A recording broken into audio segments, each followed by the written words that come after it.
Minimal nerakanya apa? Sebutan radikalis, sebutan teroris, itu minimal. Yang maksimal apa?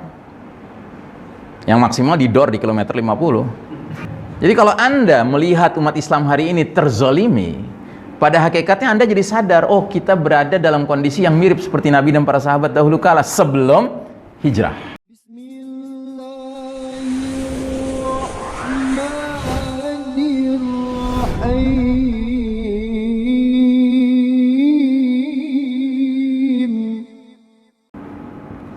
Assalamualaikum warahmatullahi wabarakatuh.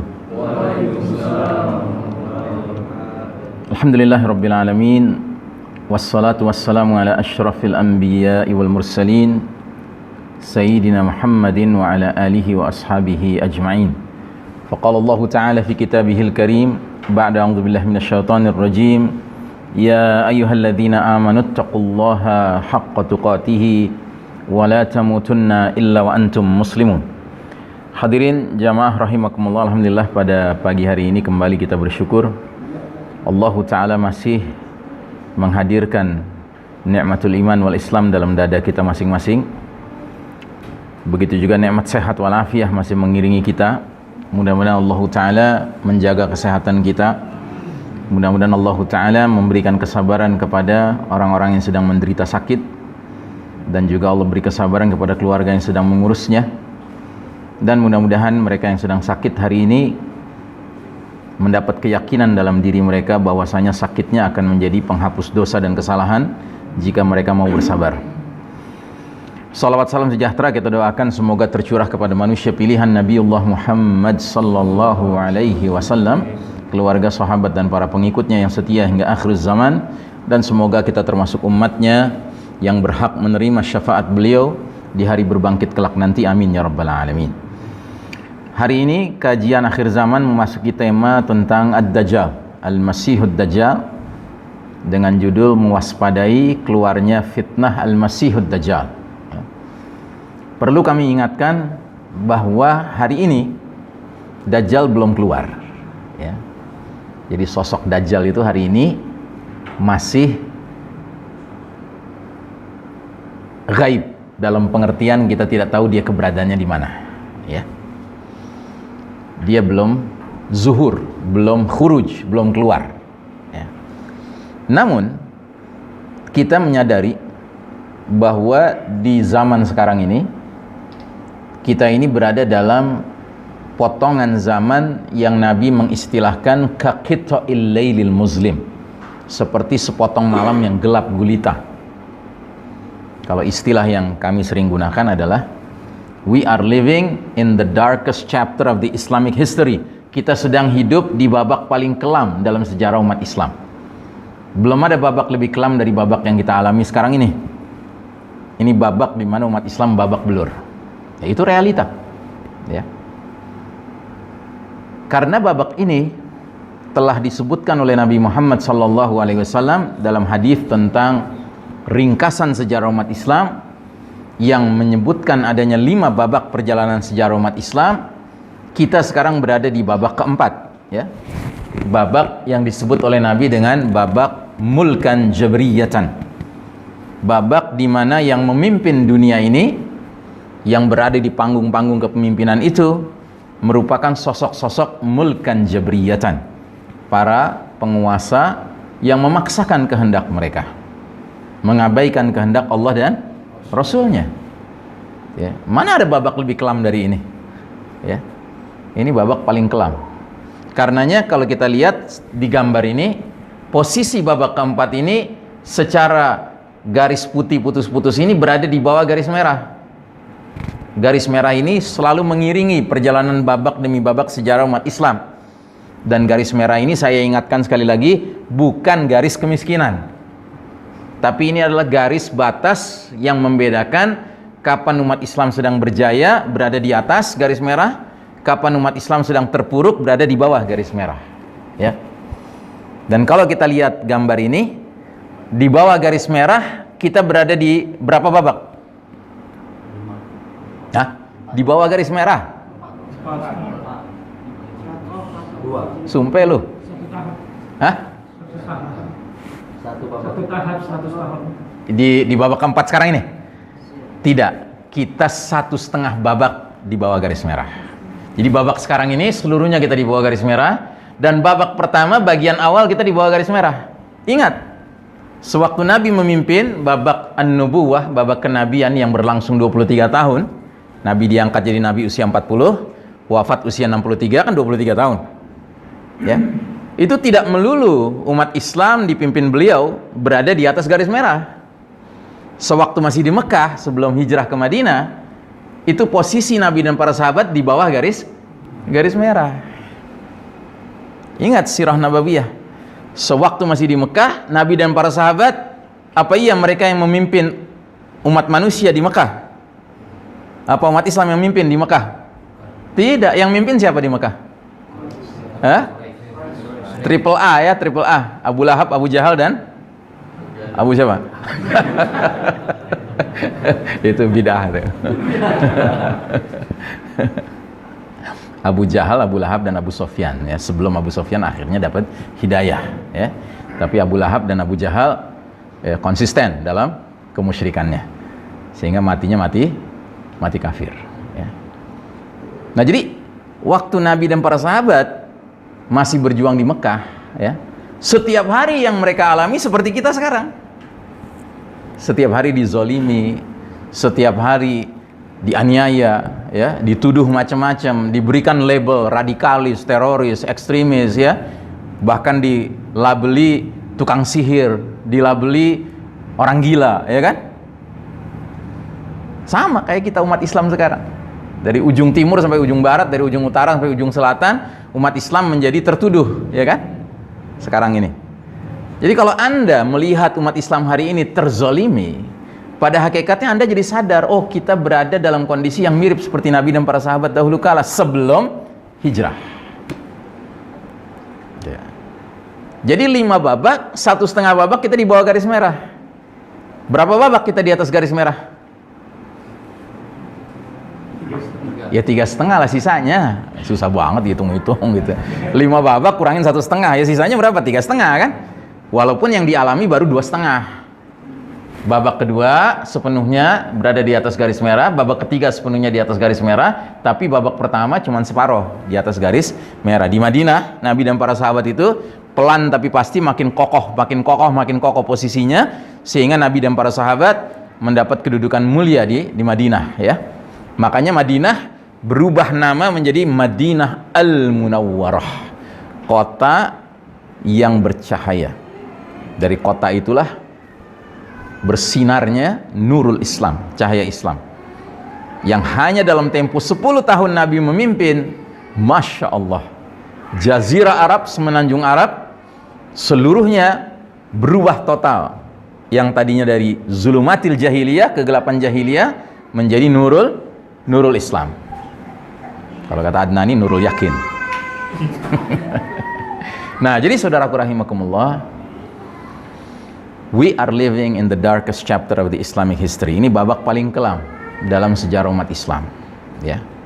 Dan qadarullah, di babak keempat ini Allah menguji kita umat Islam dengan kekalahan, sementara kaum kafir khususnya barat Eropa Amerika, al-Yahud wan Nasara, diizinkan Allah memimpin dunia.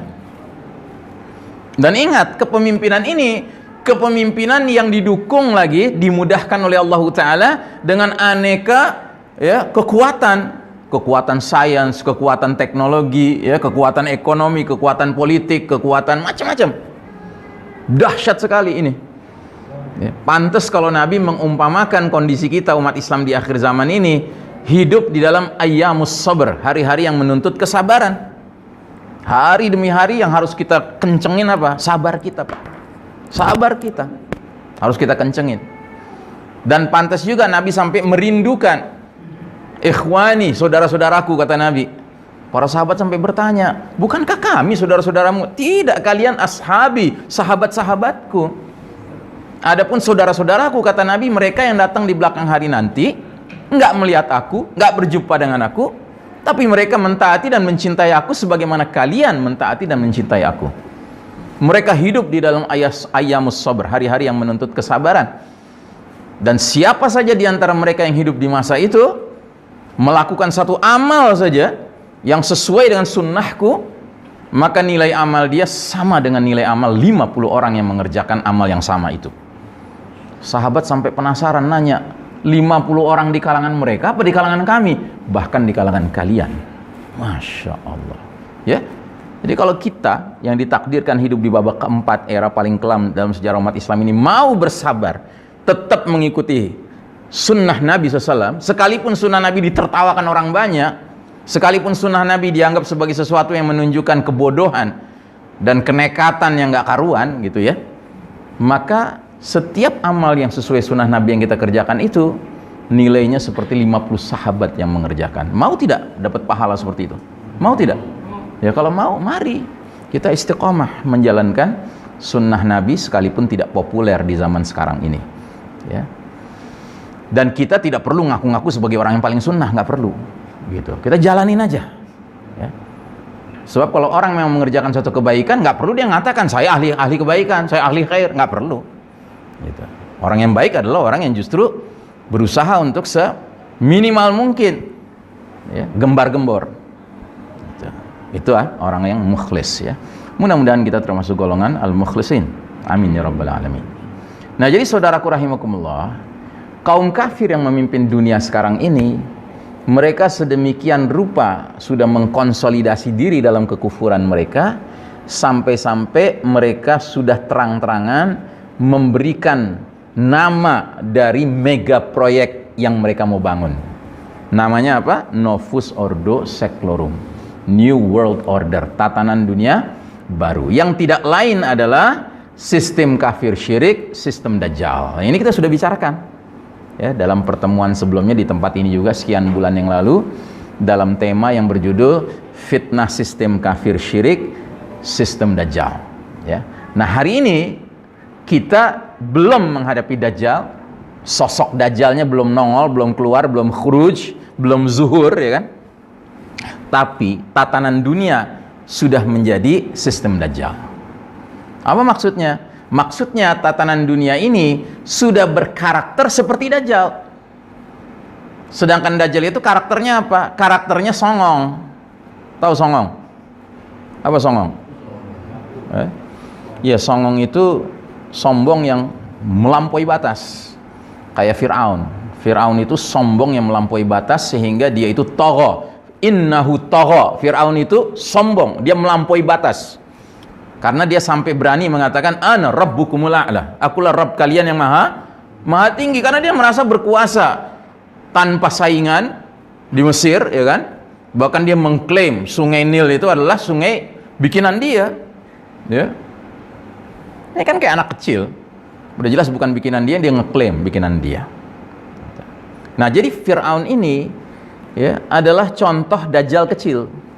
Nah, nanti dajjal kalau muncul, dia juga akan sama. Dia datang ke semua negeri, datang ke semua kampung. Setiap dia datang ke satu tempat, dia langsung proklamasikan, ana rabbukum, aku Rabb kalian.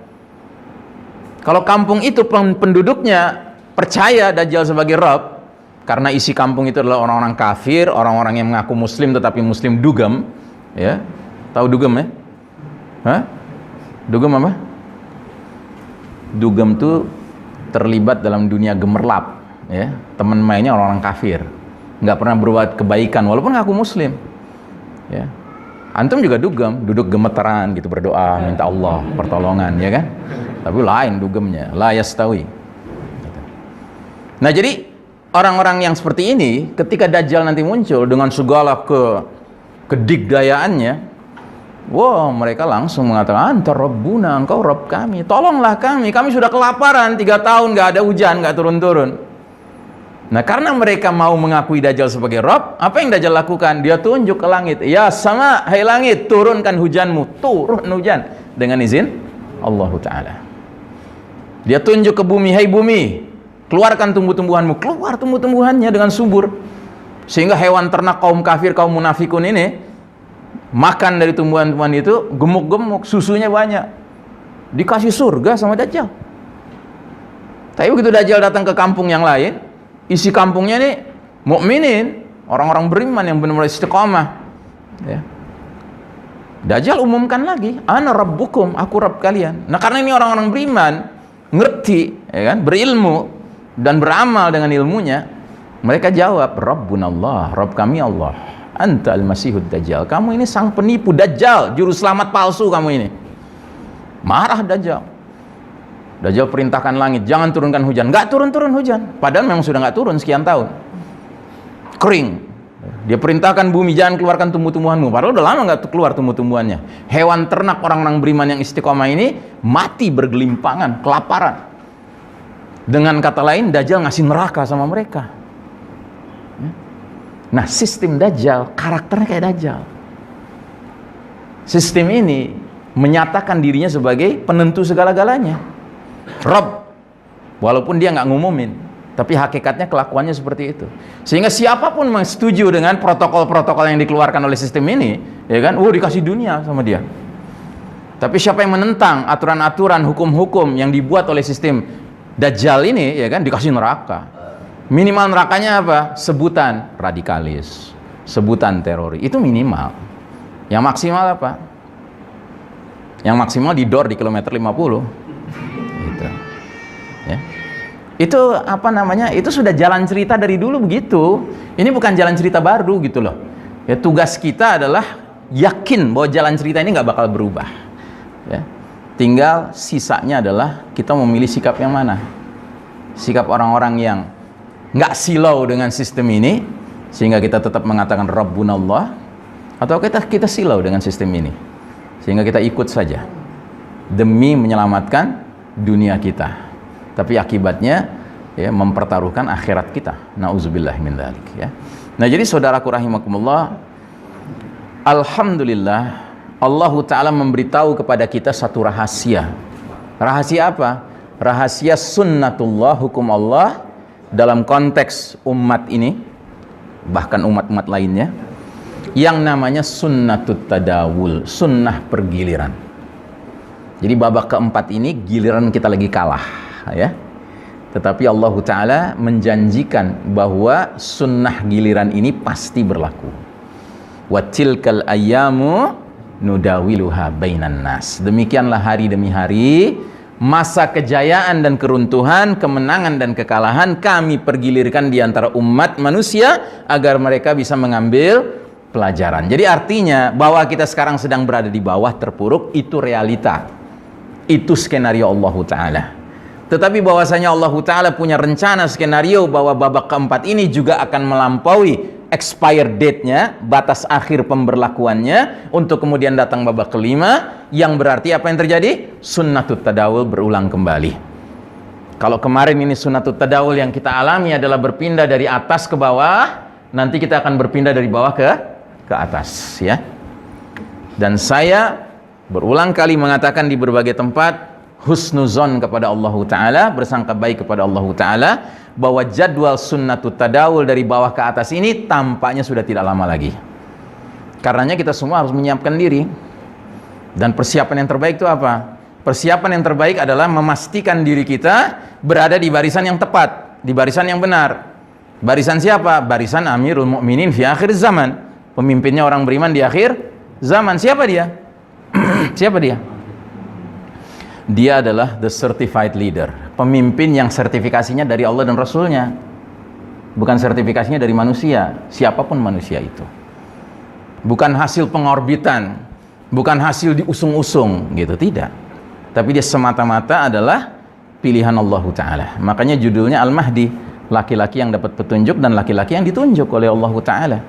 Makanya kemunculan Al-Mahdi itu amat sangat unik. Al-Mahdi itu muncul dalam bentuk dibaiat paksa di depan Ka'bah oleh sejumlah orang yang nggak signifikan, nggak sampai 1000 orang, nggak sampai 500 orang, cuman berapa orang? 313 orang, seperti Ahlul Badr, pasukan perang Badar yang nggak direken sama kaum musyrikin Quraisy. Ya, kita berseribu, mereka 313, habis deh nih kaum muslimin nih, gitu. Nah, 313 orang itu dijelaskan lagi dalam hadisnya. Laisat lahum mana'atun wala adadun wala uddatun. Mereka tidak punya proteksi, mereka tidak punya jumlah yang signifikan, dan mereka tidak bersenjata. Ya, 313 orang itu 313 orang-orang alim, orang-orang soleh. yang selama ini istiqomah di dalam berislam sekalipun harus hidup di bawah naungan sistem Dajjal. Dan Allah pertemukan mereka dalam sebuah pertemuan yang nggak direncanakan di Mekah. Dan di antara 313 orang itu ada 7 orang alim yang datang dari 7 penjuru dunia. Yang kata Ibnu Mas'ud radhiyallahu an, "Idzan qata'atit tujarat wa turuq," ketika perdagangan dan perjalanan transportasi sudah putus-putus, ya kan, datanglah 7 laki-laki yang tanpa kesepakatan hadir di Mekah. Dan mereka saling bertanya begitu ketemu, ngapain kamu, satu sama lain saling bertanya. Ternyata jawabannya sama, kami datang untuk mencari laki-laki yang dengan izin Allah bisa menyelesaikan semua fitnah ini. Ya memang udah jadwalnya, udah jadwal harus munculnya Amirul Mukminin fi akhir zaman. Makanya jangan antum tuh pusing-pusing mikirin, wah kita harus dukung siapa ya pemimpinnya itu. Nggak perlu dipikirin itu. Ini semua sepenuhnya skenario Allah Subhanahu wa taala. Ini tadbir Rabbani. Ini adalah rancangan Allah langsung. Ya bahkan 7 orang alim itu sendiri nggak pernah berencana ketemu bareng. Itu nggak tahu bakal ketemu bareng. Bahkan kita sekarang kalau nanya-nanya juga, siapa ya 7 orang itu? Ya kan? Nggak perlu juga. Gitu. Karena kita nggak bakal tahu, mereka aja nggak tahu bahwa mereka yang bakal dipertemukan satu sama lain. Ya, nah, ini harus kita yakini Pak. Karena apa? Karena munculnya pemimpin di tengah umat ini, ya benar-benar adalah tadbir Rabbani, pilihan Allah Taala. Ya. Nah, jadi saudaraku rahimakumullah, persiapan kita adalah persiapan menjadi jundullah, tentara Allah Subhanahu Wa Taala. Dan itu ada kriterianya. Dan kriterianya itu tidak akan saya jelaskan sekarang, tapi spoilernya, ya, tahu spoiler tahu ya, apa sih spoiler bahasa Indonesianya? Bocorannya. Jadi kayak trailer, kalau nonton film itu ada trailer 1 menit gitu kan, filmnya 2 jam, ini cuma 1 menit trailer gitu, spoiler gitu. Nah spoilernya itu surat Al-Maidah 54 sampai 56. Ini merupakan 3 ayat tentang pergantian generasi. Yang muqaddimahnya Allah awali dengan ya ayyuhalladzina amanu may yartadda minkum an dinihi fasawfa ya'tillahu biqaumin. Hai orang-orang beriman, barang siapa di antara kalian sudah murtad dari agamanya, Allah akan datangkan satu kaum, satu generasi yang khas, yang punya ciri-ciri tertentu. Nah, ciri-cirinya pelajarilah ya. Dan usahakanlah untuk Anda memiliki ciri itu dalam diri Anda, keluarga Anda. Mudah-mudahan dengan cara demikian Anda dinilai Allah sebagai jundullah. Kalau Anda jadi jundullah, pasti Allah pertemukan dengan jundullah yang lainnya, berhimpun dalam Hizbullah, partai Allah. Dan kalau sudah berada dalam partai Allah, niscaya janji Allah, fa inna hizballahi humul ghalibun. Sesungguhnya partai Allah pasti meraih kemenangan dan pertolongan dari Allah Ta'ala. Dan karena kita hidup di zaman itu, maka partai Allah itu akan dipimpin oleh sang pemimpin yang semestinya. Bukan sang pemimpin hasil dorongan-dorongan kita manusia yang bodoh ini, ya kan, yang masing-masing kita kadang-kadang bangga dengan kelompoknya sendiri-sendiri sehingga bangga dengan pemimpinnya sendiri-sendiri. Tidak ya, ini pemimpin benar-benar out the blue, kata orang barat. Out the blue itu artinya min haitsu la yahtasib, nggak disangka-sangka gitu. Makanya jangan sibuk juga nyari-nyari Al-Mahdi yang mana ya gitu kan, kayaknya yang ini nih Al-Mahdi ini jidatnya lebar, hidungnya mancung, kan hadisnya begitu gitu. Capek percuma. Bukan itu yang harus kita kerjakan sekarang. Yang harus kita fokus adalah penuhi kriteria sebagai jundullah. Itu kesibukan yang harus kita utamakan saat ini.